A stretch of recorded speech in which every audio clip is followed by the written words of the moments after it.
Now they're not going to give her the bucket. And she's frustrated by it.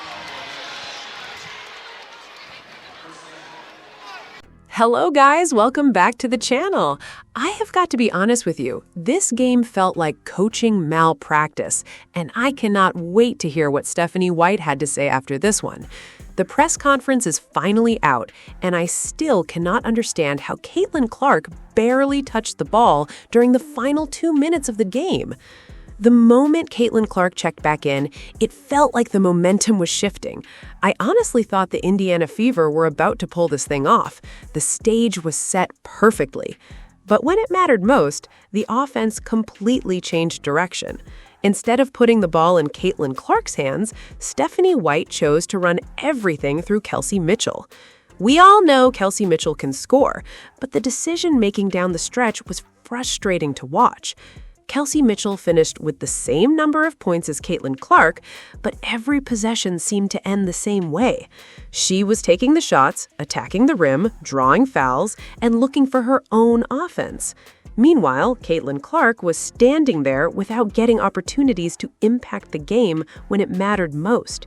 The defense was non-existent, the execution was poor, and the late-game strategy made absolutely no sense. Make sure y'all hype the video and hit that like button because we're about to break down exactly what Stephanie White said after the game. Trust me, this press conference is very interesting, and we're going to react to every word of it. Let's pull it up. Oh my God, I can't wait to hear what she has to say. Steph tied with about 3 minutes to go. What did you feel like were the defensive failings in that last couple of minutes? You guys gave up 13 points in that stretch. Yeah, I mean, I thought we let them get to the rim too easily. That was pretty much the story of when we had our defensive failings. It was our one-on-one D. We tried to wait until they caught the ball to defend. We didn't make it difficult for them to pass the ball around the perimeter, and they're fast. When they catch it on the run and attack our feet, we're already behind.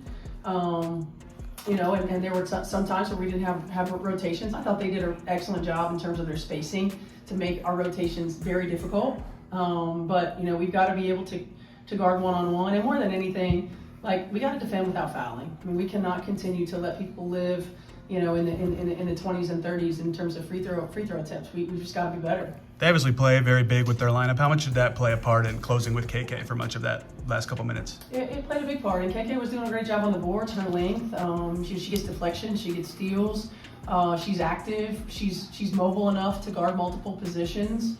She does a really good job of anticipating, and she just gave us a different look. Caitlin goes out in that fourth quarter early on. I think you guys were down about double digits, and you guys rally after that. What did you think of the response from the team, and specifically Aaliyah, who kind of was in the middle of everything there? I thought it was great. I thought it was great. Teams are going to go on runs. We're going to have situations where we need everybody to step up, and we did.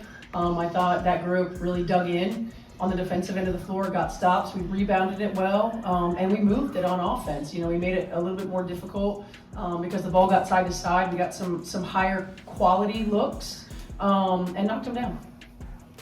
The Dream had 60 points in the paint. Just what was the breakdown in the paint that you saw? I think there were multiple. There's when you get layups, 20 points off turnovers, 17 fast break points. It's our turnovers are killing us. Our turnovers, some of our poor shot selection, they go down the other end, you get a layup most of the time. So that was part of it. Some of it was poor rotation, poor one-on-one D. That's what this team does. They get it in the paint, and they do it in a lot of different ways. It's not like it's just post-entry passes or it's just attacks. It's multiple reads. It's multiple ways, and we just didn't make it difficult enough before they got to the three-point line to be able to take them out of rhythm and disrupt their timing. I can't even lie. After watching that game and listening to the press conference, I am completely frustrated. At this point, Stephanie White needs to play Justine Pissott more.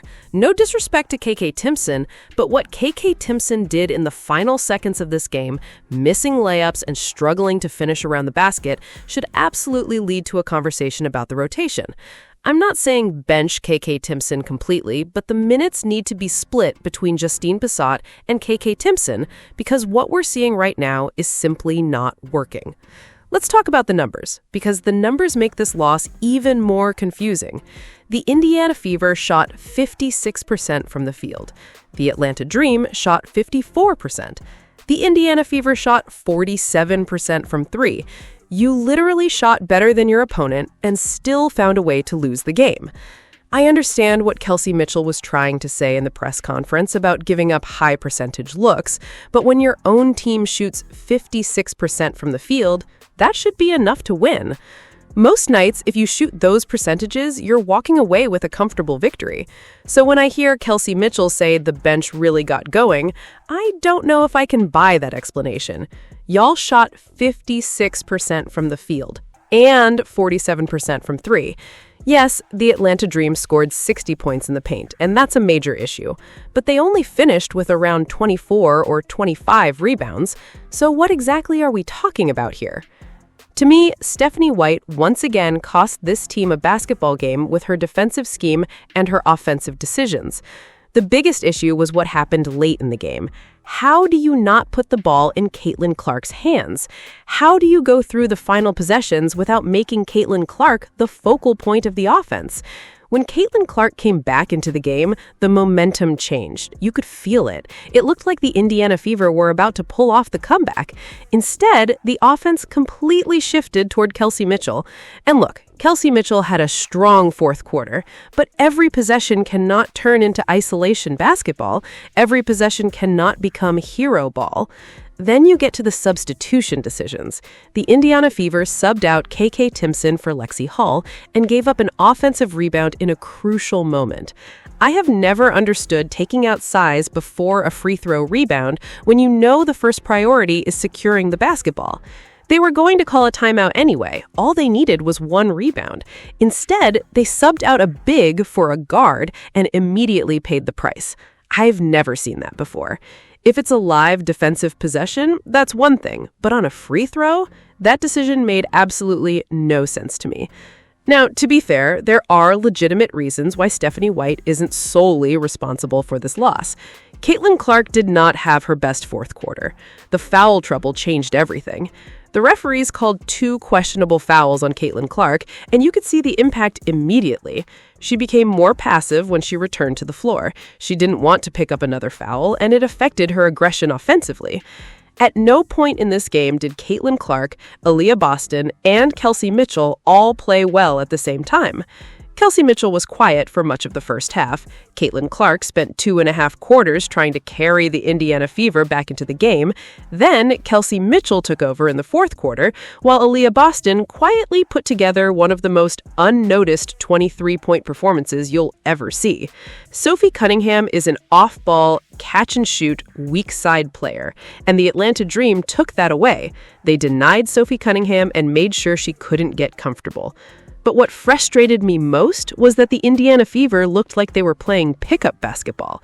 They weren't running sets. They weren't creating structured offense. It looked like whoever had the ball was told to go make something happen. It felt like Stephanie White decided, we're in the playoffs now, let's experiment. But you're not in a position to experiment. You had a chance to move into the top 4. You're not good enough to rely exclusively on isolation basketball. You're not good enough to abandon structure. Defensively, you're definitely not good enough to say, everybody guard their own player and figure it out. There isn't one elite point of attack defender on this roster. Not one. Aaliyah Boston is a strong post defender, but the Indiana Fever do not have a consistent point of attack defender, and their entire defensive system depends on players staying in front of their assignment. That's a problem. What are we actually doing here? It feels like Stephanie White keeps experimenting over and over again, and the results are inconsistent. And the reality is simple. You live by hero ball and you die by hero ball. The Indiana Fever lived by it early with Caitlin Clark. They struggled with it when Caitlin Clark cooled off. They lived by it again when Kelsey Mitchell got hot. And then they died by it late because nobody could create quality offense when the game was on the line. It's frustrating. It really is.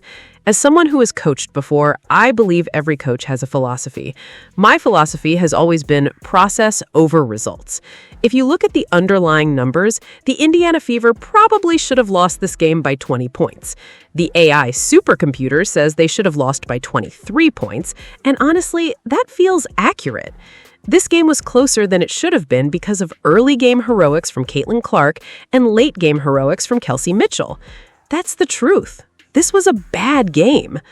Tell me what you think in the comments below, and don't forget to like and subscribe.